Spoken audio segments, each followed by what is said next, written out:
vraiment que c'est une chose favorable pour soi que d'attendre que la vie nous pousse au mur afin de se bouger, sous prétexte que chacun a son rythme? Je pense qu'on va me détester pour la réponse que je vais donner. Mais en fait, le calendrier de notre réussite n'est déterminé que par notre action. On a beau se conforter avec cette mentalité défavorable de ce qui est à moi et je l'aurai à mon rythme, car en réalité, sans action courageuse, pas de vie idéale, point.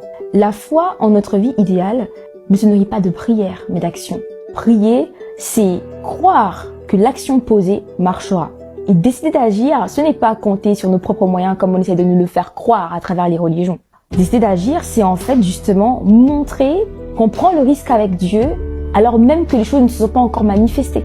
En fait, la différence du timing d'accomplissement entre l'individu A qui va réaliser ses rêves en 10 ans, B en 5, C en 3 ans, se justifie par l'attitude adoptée dès le moment où on ressent notre appel de vie idéale bouillonner en nous. Ok, on prend l'exemple du colonel Sanders. Sanders n'a pas agité que son rêve bouillonnait en lui. Il savait cuisiner depuis plus de 50 ans. Il avait une recette exceptionnelle. Il aimait servir les gens. Comme Sanders, beaucoup de gens attendent de vivre un pétrin monumental pour enfin se bouger et se dire « Ok, bon là j'ai pas le choix et il faut que je m'y mette ». Pourtant, dès le départ, on n'a pas le choix.